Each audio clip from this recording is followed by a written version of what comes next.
तो बच्चा लोग, इससे पहले वाले वीडियो में हमने ये कहानी देखी थी कि भाई एक जैन था, उसका एक गार्डन था, उसमें वो बच्चों को खेलने नहीं देता था। उसने बच्चों को भगा दिया तो उसके गार्डन की पूरी रौनक ही चली गई थी। ना ही वहां पे बारिश गिरती थी, मतलब बारिश गिरती थी लेकिन सब तबाह करने के लिए। उसका गार्डन पूरा खराब हो गया था, कोई ट्री कोई प्लांट ब्लॉसम नहीं कर रहा था, मतलब फ्लावर नहीं दे रहा था। फिर एक दिन बच्चे चोरी छुपे एक दीवार, तो जैसे ही बच्चे चोरी से अंदर आ गए थे वहां पे अच्छी अच्छी चीजें, मतलब बर्ड सिंग करने लगे, प्लांट्स खिलने लगे, बहुत अच्छा होने लगा। अब उसने क्या देखा कि सब बच्चे झाड़ पे थे तो उसका गार्डन भी हरा भरा हो गया। एक बच्चा था जो बेचारा ऊपर चढ़ नहीं पाया, उसको दया आई, वो बच्चे को ऊपर चढ़ाने गया, तो उसको देख के सारे बच्चे भाग गए। लेकिन वो छोटे बच्चे ने इस जायंट को आते हुए देखा नहीं। अब इस जायंट ने बहुत ही प्यार से उस छोटे बच्चे को झाड़ पे रखा, जैसे ही झाड़ पे रखा वो झाड़ भी एकदम खिल गया। तो उसे रियलाइज हुआ कि उसने कितनी बड़ी गलती की थी बच्चों को यहाँ से भगा के। तो उसने भी बच्चों को प्यार से बुलाया एंड बोला कि ये अब से आपका ही गार्डन है, आप जब चाहे जितना चाहे यहाँ पे खेल सकते हो। ऐसे ही रोज होने लगा। अब अगले दिन भी बच्चे आए, लेकिन वो जो सबसे छोटा बच्चा था ना, जिसको जायंट ने उठा के ट्री पे रखा था, वो नहीं आया। तो सबसे लास्ट में उस जायंट ने उन बच्चों से क्या पूछा था, वेयर इज योर कंपेनियन, भाई वो तुम्हारा बच्चा कहाँ है। The boy I put on to the tree, जिसको मैंने ट्री पे रखा था, है ना। अब वो उसको पसंद क्यों आ गया था, बिकॉज उस बच्चे ने जायंट को किस की थी, जिसके वजह से उसको बहुत ही प्यार आ गया था।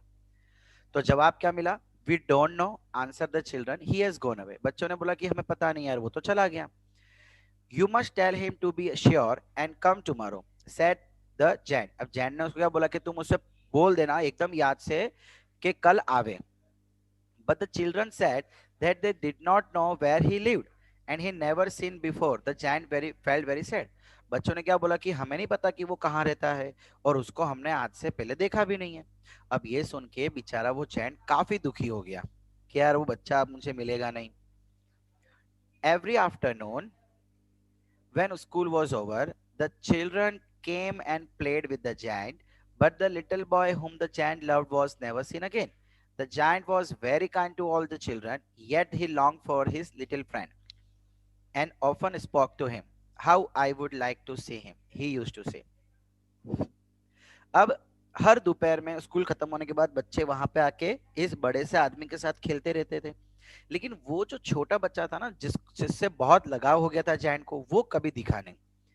ठीक है। अब ये जायंट बहुत ही प्यार से बच्चों के साथ व्यवहार करता था, लेकिन बस दुखी रहता था। और लॉन्ग, देखो यहाँ पे क्या लिखा है, लॉन्ग्ड फॉर, लॉन्ग मतलब उसकी एक ही इच्छा होती थी कि काश मैं उससे मिल पाऊं।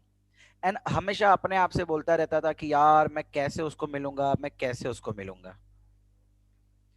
Years went by and the giant grew very old and feeble. He could not play about anymore. So he sat in a huge armchair and watched the children at their games and admired his garden. अब ऐसे ही काफी साल बीत गए। अब वो बेचारा giant बुढ़ा हो गया था एंड फीबल, फीबल का मतलब कि वो ज्यादा अब खेल सकता नहीं था, ज्यादा चल वल नहीं सकता था।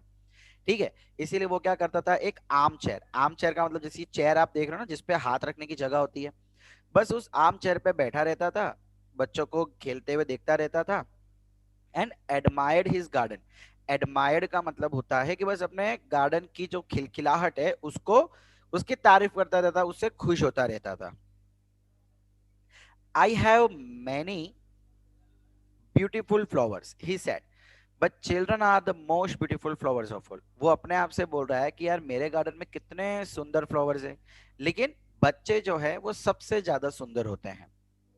One winter when morning he looked out of his window as he was dressing, he did not hate the winter now, for he knew that it was merely the spring asleep and that the flowers were resting. अब एक दिन सुबह की बात है कि जब उसने विंडो से बाहर देखा, ही वॉज ड्रेसिंग मतलब वो कपड़े पहन रहा था एंड बाहर देख रहा था। बाहर क्या विंटर छाया हुआ था, मतलब इतनी खिलखिलाहट नहीं थी, इतना सुंदर नजारा नहीं था, लेकिन अब उसको नफरत नहीं थी। He did not hate the winter, भाई अब उसको पता था कि ये विंटर का समय है, थोड़ा सा समय है जहाँ पे spring asleep, spring season so रही है एंड फ्लावर्स जो है अभी आराम कर रहे हैं।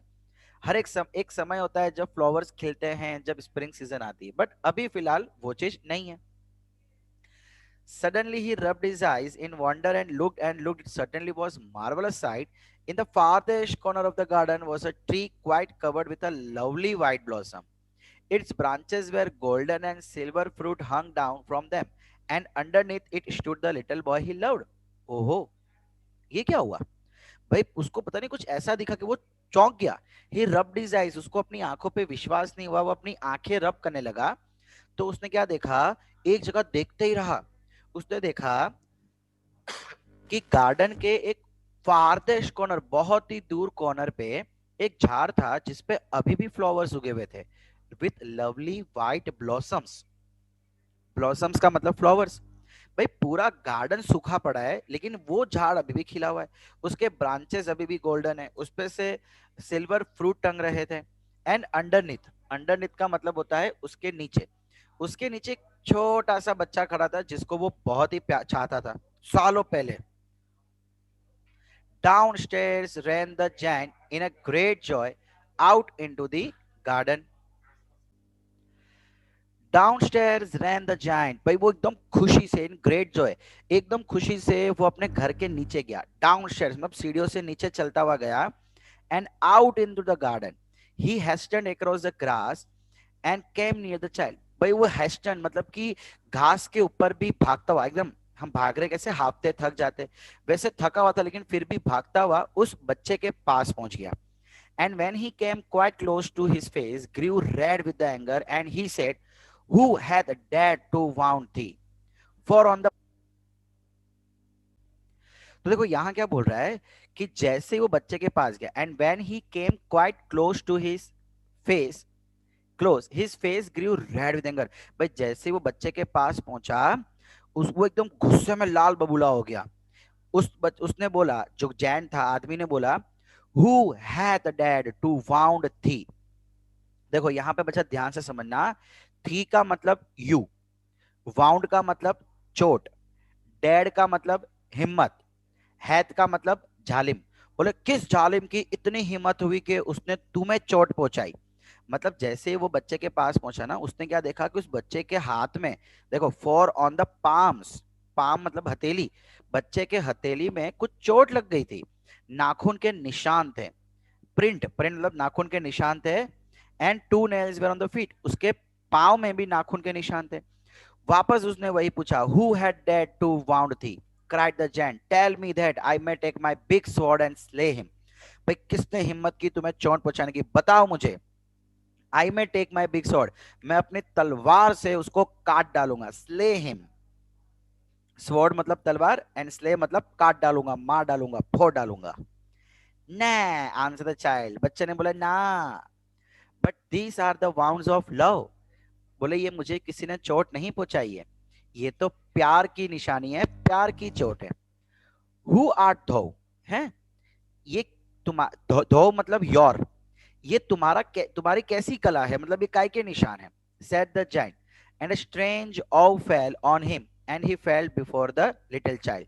अब हुआ क्या कि एक छोटा सा ओ उसके आगे आया, एंड छोटे बच्चे के आगे ही नेल्ड बिफोर, मतलब कि एक ओ मतलब कुल्हाड़ी टाइप चीज होती है ना, वो सीधा उसके आगे पड़ी. एंड वो बच्चे के पांव में गिर गया. नेल्ड बिफोर दी, उसके पांव में गिर गया. The child smiled on the giant and said to him, you let me play once in your garden, today you shall come with me to my garden which is paradise. And when the children ran in the afternoon, they found the giant lying dead under the tree, all covered with white blossom. ओहो, अब देखो, तो actually वो जो छोटा बच्चा था वो रियल बच्चा नहीं था, वो भगवान का एक रूप था. उस बच्चे ने क्या बोला, हंसते हुए बोला कि एक समय था जब आपने मुझे अपने गार्डन में खेलने दिया, तो आओ चलो अब मैं तुम्हें मेरे गार्डन में लेके जाता हूं, जो कि एक पैराडाइज है. पैराडाइज का मतलब स्वर्ग. एंड जितने भी बच्चे दोपहर में वहां खेलने आते थे, जब वो उस दोपहर वहां पहुंचे तो उन्होंने क्या देखा कि ये जाइंट ट्री के नीचे मरा पड़ा हुआ था, all covered with white blossom. And उसकी बॉडी जो है व्हाइट ब्लॉसम मतलब व्हाइट कलर के फ्लावर से ढकी हुई है. तो बच्चा लोग देखो, ये स्टोरी यही कहना चाह रही है, इसमें से एक मॉरल हमको ये मिलके आया है कि अगर आप अच्छा करेंगे तो आपके साथ भी हमेशा अच्छा ही होगा. ठीक है, चाहे फिर कैसी भी हालत हो. If you do well, happens well with you. ये कहावत है इंग्लिश में भी, if you do well it happens good with you. ठीक है। सो उम्मीद करता हूं आपको स्टोरी भी समझ आई होगी एंड मोरल भी समझ आया होगा।